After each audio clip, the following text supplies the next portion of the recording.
Hello, welcome everybody. I'm Carl Carson. This is Theory of Mind. We have the man, the myth, the legend here in St. John's, Newfoundland, Josh Sullivan. How are you? Very good, sir. Thank you. Thank you for being here. Thank you very much for having me. How are you feeling today?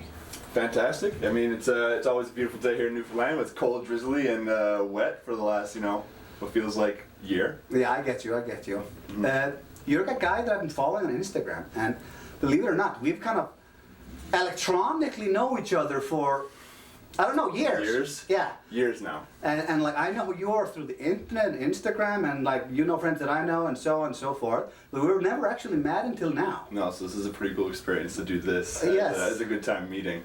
Yes, and you're kind of the guy that like, there's always something Instagram interesting going on with you. It's funny because social media for me is a hard thing. Like, I feel like an old soul. If I could just be like in the 1900s, no technology, I'd be loving it.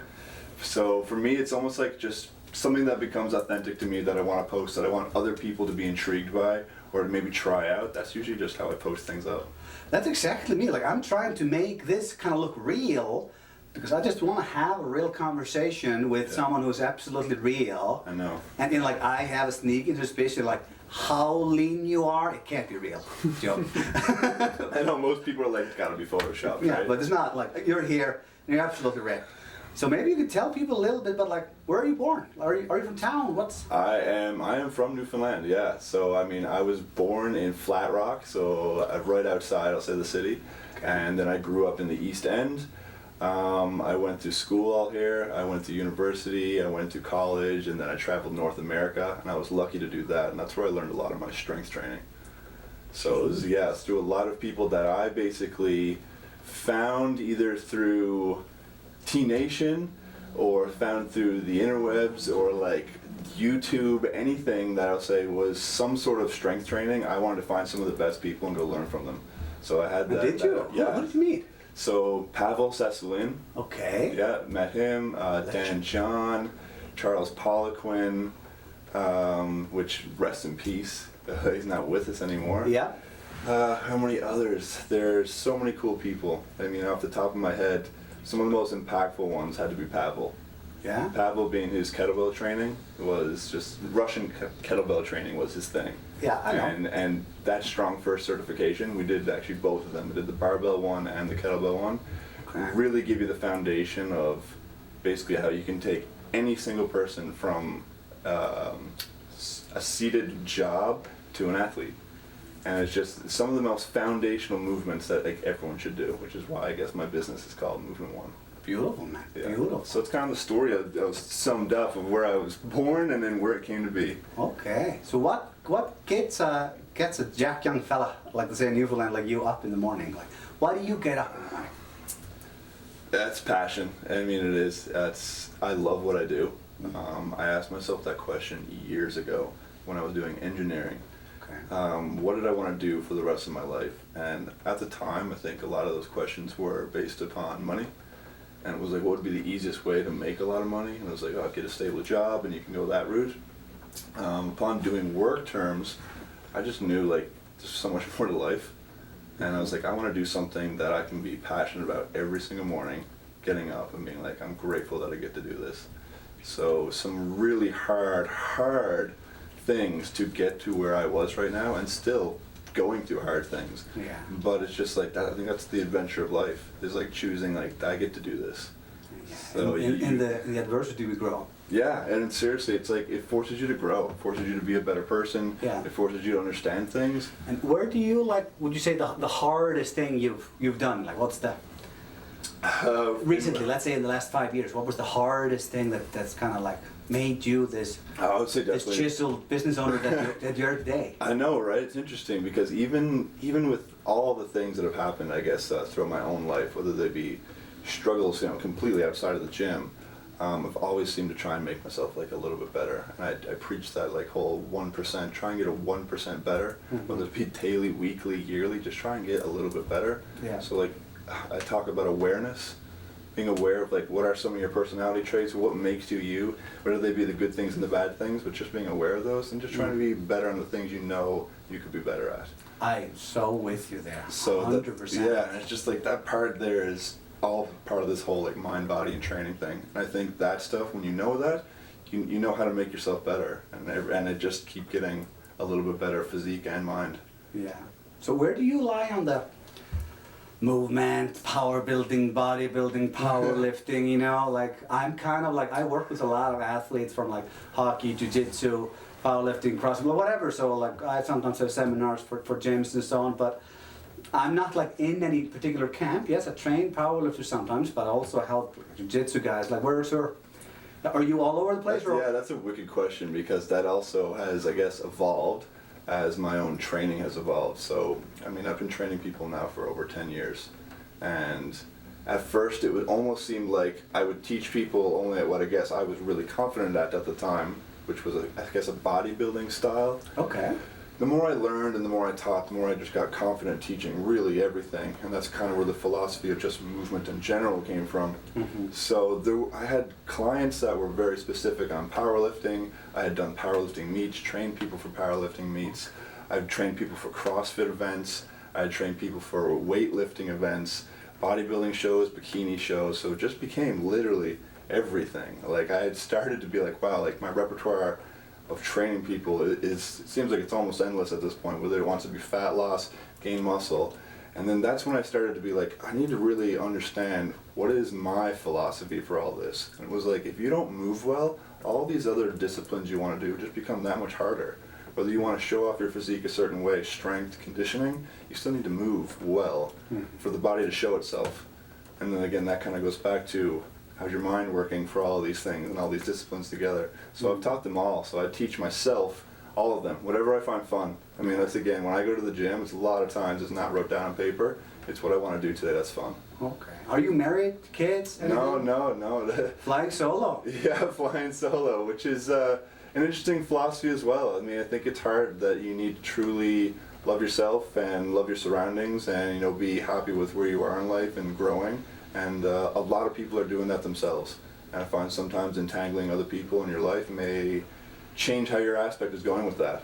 Yeah. So it's very interesting. So you're single, like, by, did you plan on being single? I have no filter, so I asked. No, absolutely. I love that you asked that, because I'm sure a lot of people are wondering that as well. I mean, I keep my personal life pretty quiet away from social media. Yeah. And I think that's also just because maybe I might be shy about it, or the fact that it's like I don't truly know the answers yet myself. Yeah. I mean, I find it hard sometimes to believe in marriage, or sometimes I find it hard to believe in what some people call like the 7-year itch. So every 7 years, you know, your whole physiological cell system changes. It's like, are you looking for something different every 7 years? So it could be like just a little bit of everything. It's just my own understanding and my own relationships. I mean, I'm sure just like a lot of people 30 years old who've gone through relationships, whether they be good or bad, and you keep learning from them. Yeah. And that's just something that is a part of life right now, is learning as we go through this. What do you think we should learn from them? That's a really good question. I think it's who you are or who you're trying to also be. Uh-huh. And like your potential versus your current state. Yeah, absolutely. And like, I try not to think too much in the future, because things can change, but it's like you definitely want to know there's a direction you're going. And if some of those things are not aligned with your direction, then it's like, make sure you're fine-tuning on how you get there, because you'll get there faster. Okay. Where are you going? Right now, I can't wait, honestly, to feel out where the next part of this business goes for Movement One. Okay. But it's going to be a whole Newfoundland thing, where I want people to understand that mental health and physical health are combined. Oh yeah. And preach to the choir here. I know, right? And the more that people can understand that, I think fitness and health in general are going to become a lot more intuitive. Mm-hmm. And you're going to just know like what to do. And it's like, you know what, going to the gym 3 times a week with a group of people or by yourself, or you're just becoming kind of mandatory things that you just do. Because you're like, I feel so much better when I do these things. Yeah. It allows me to be a better version of myself. The more that we can teach other people to do that, the more people are just going to feel better. I get you. That's a beautiful thing. Yeah. So that's kind of where you want to go. But like, if you ask a lunatic like myself, why do you want to go there? That's a burning question in your soul, I guess. Yeah. Yeah, I guess it's the part of like when you said what gets you up in the morning. It's like teaching more people like you can feel good. I feel like I had the opportunity to leave the province a couple of years ago. Okay. And there was definitely a burning sensation to be like, you know what, you should stay here and you should help people. There's a lot of people here who are like anxious or depressed or don't know how to deal with, like, I'll say, the mood or the culture here. And it's hard to be healthy here in Newfoundland. I would agree with a lot of people that say that, but it's not impossible. Yeah, I would kind of say like my philosophy is like, I came here 7 years ago. Yeah. With nothing. Still got most of it left. And like, yeah, but I've done okay. Like, I started a business. I have a house, 2 city cars that I own. I had 2 kids. You know, my philosophy is kind of like, it isn't up to someone else. That's why I'm, for example, doing this. There isn't up to someone else to change Newfoundland. Yeah. It isn't up to someone else to change the world one person at a time. Or maybe 3 person could be watching that video at some point. Yeah, exactly. But kind of what I'm saying is like, I accept, should we say I accept the responsibility for my importance in the world. Yeah. So like I accept that even though I'm a small cog, I'm a cog in a clock, and that clock doesn't tell time good unless I do something about it. Oh, that was beautifully said. And there isn't anyone else. It's going to have to be you. It's going to have to be me that helps people. Yeah. And well, how we do it is different. You know, and I people ask me like a lot of times about things like, well, I'm a somewhat an agnostic person. So like I'm not married, but like we're married in all senses of the thing, right? By the term. Yeah, by the term, yeah. definitely. I mean, like I'm not raising my kids with religion, but I have nothing against religion. On the same page. I have nothing against any kind of particular diet as long as it brings good, not bad. We're on the exact same page. So like, however, I always say to people, they ask me, is this a good idea? Usually 2 answers. Like, number 1, I don't care what good comes from. Good is good. And number 2, if you ask someone, well, this is just my perception, it could be wrong because I'm wrong all the time. If you ask someone about something and he gives you an incredibly definitive answer, then I think you should kind of ponder the person a little bit. All the experts that I've met in any field, they always say it depends. Yep. Oh, that's because like you come to me and I need a strength coach, or you come to me as a massage therapist and I say you sit a squat. Do you have pain? Do you have artificial needs? Yeah. Are you squatting under load? Do you know how to squat? Like, it depends. Screens every single question. Yes. It's funny the amount of times that I'm sure we both say that in the run of a day. Yeah, and that's like the beautiful thing is it depends. And that's also the bad thing. Yeah. Because like the short answer is yes, everybody should squat. Mm-hmm. But the not so short answer is like, it depends. Yeah, the bell curve of where do you fall outside of absolute yes and whatever other injury or thing you have going on. Yeah, and that's also kind of like with life. Yeah, like relationship, everything. That's, yes, there are fundamental truths, and some truths are more true than other truths. It doesn't mean that, like, same thing like opinions. All opinions are valid. But some opinions should hold more weight than other if people have education, experience, and so on about them. That's kind of how training goes. Like, I don't really have an opinion. I try to combine, like, I've been doing this for over 20 years, and I'm trying to help people do. And I also I've seen now in the thousands of people as clinic clients. Yeah. And you take, like, what does the science say? And then what is your kind of clinical experience? Yeah, that's. You kind of combine that into how can I help you? Yeah, with a philosophy, basically. Yeah. How can I help you? That's Yeah. so good because there's, again, when people are really trying to figure out, like, what do you do? It's so much more than just that question.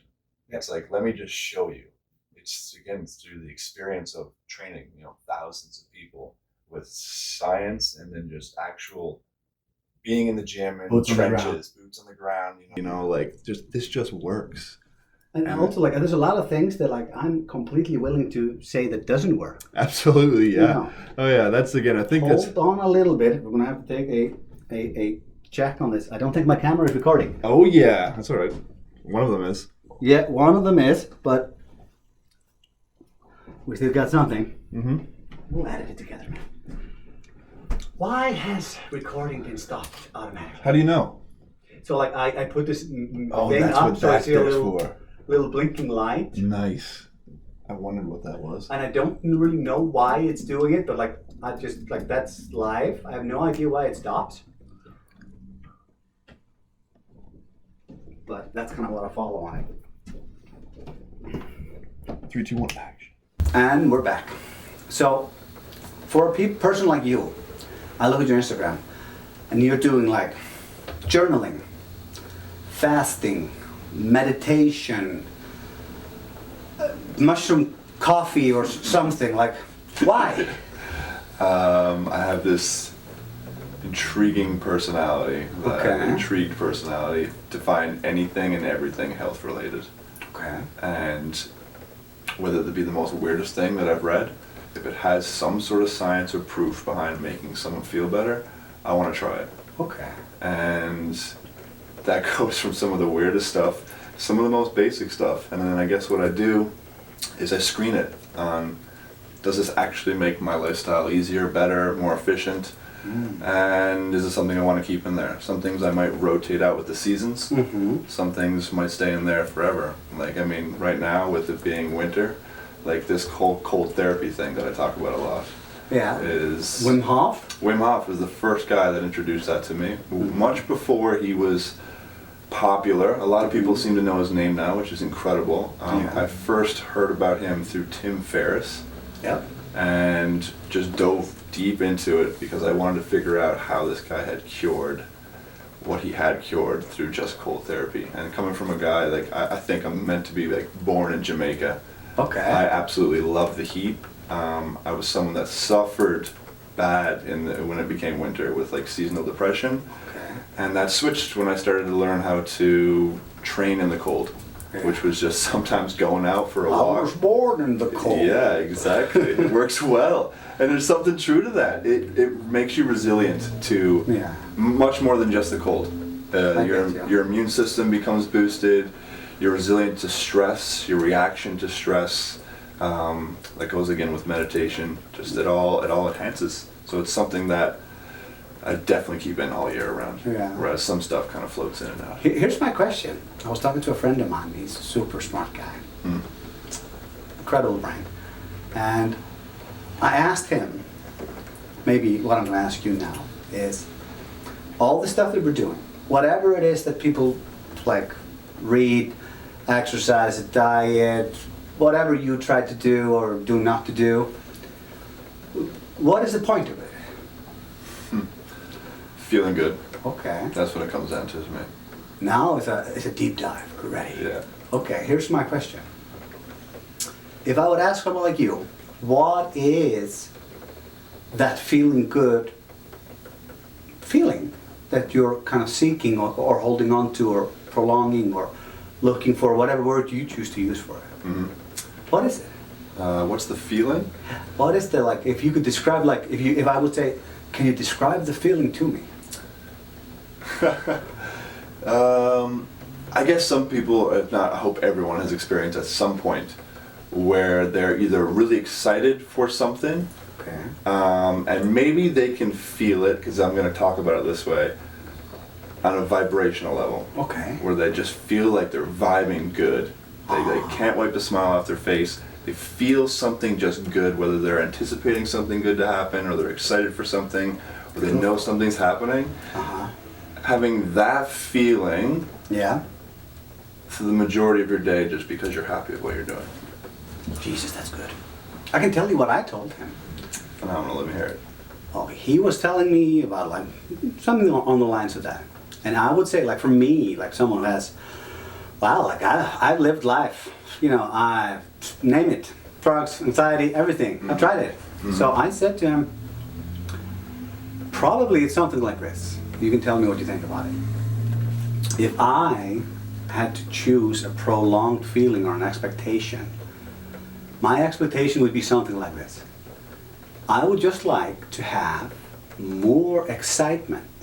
about things that yet have happened than I have negative or anxious feelings about what things that could potentially happen. Nice. I like how he's doing that. Yeah, like I think that was my kind of take on it. That's what I said to him, like when he was asking what is to me, and that's what it is to me. Yeah. You know, because me personally, I like to have a purpose, and I think happiness is just something that happens in between. Mm-hmm. Like very much so. Yeah, but I think it's exactly like if people want to use a word like holistic or whatever they want to use, it's kind of like I would want that someone like me, I would want to be in the state of mind where I'm more excited about the potential of the world than I am nervous about, and that's maybe just my anxiety, about the things that could happen. What do you think about that? I think in a way we're all connected that way, and I think that's I gotta agree with you. It's exactly how I hear a lot of other people say those things, and what makes people feel good. I think connection, being connected, especially like a community of like-minded people, finding that, and then experiencing, let's say, adventure together or things of the similar nature that you all enjoy. It just makes you feel good. Yeah. To me, it's kind of like purpose. And that's just kind of like that's the word for it. It's just again, you feel like your purpose is being triggered. Yeah, and like we can have many. You can have more than one. Oh, absolutely. So how do you get someone like say? Now we're in this classical stage. January, February is John. All the New Year warriors that started the gym. Now they're starting to drop off. Many people are kind of struggling. Yep. How do you explain to people why they should continue? That's when it goes right to the mindset thing. Okay. I guess some people, again, being aware of like why did they start. Okay. Some people need to recognize pain points. Like if you don't keep up maybe what you're doing, maybe you're not going to be in great shape to play with your grandkids. Mm-hmm. And it's just like, them realizing that might be the trigger to be like, okay, that remotivates me to keep this going. This is something I need to do for my lifestyle. I think so many people get stuck in the go, go, go, go, go, that they don't want to let it adapt to their own lifestyle. And maybe they do it for 6-8 weeks, and then they find they can't do it for the rest of their life. Yeah. And that's what I try and teach people. I'm like, you should try and figure out something you can do for the rest of your life. And maybe it starts off as one time a week. Maybe it starts at just 10 minutes a day. Okay. And let it grow from there, because you're going to start feeling better when you start moving. Just start whatever you can do, continue. Yeah, and continue. Yeah. And just build upon that. For me, it's a similar methodology, but here's how I like to explain to people. I say to people, anything you want to do in life, I call it aligning the forces. I like that.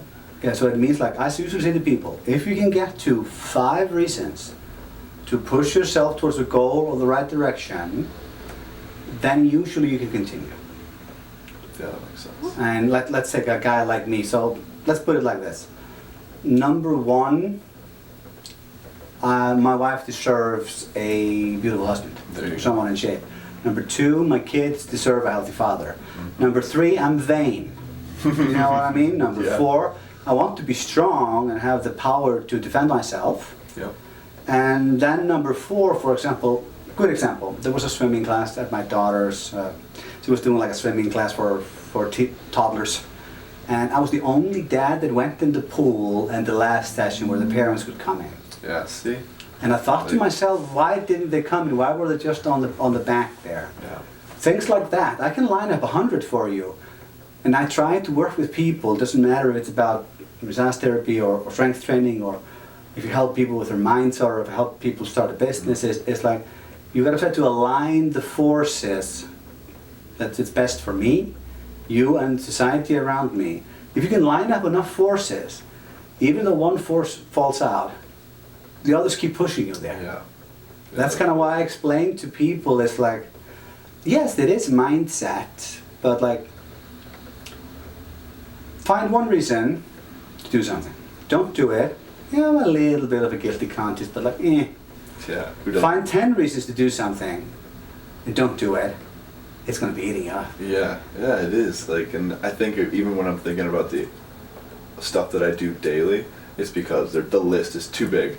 That I would never cross out everything. Kind of like I say, aligning the forces, pushing you in this thing. Yeah, And the more, I guess, things that you add to that list, the more that's going to become just engraved into your lifestyle. Yeah, that's a part of it. And like, what do you do when something is trying to stop you? What do you do when the universe is trying to push back? Just listen. Yeah, that you do? Yeah. Recently, yes.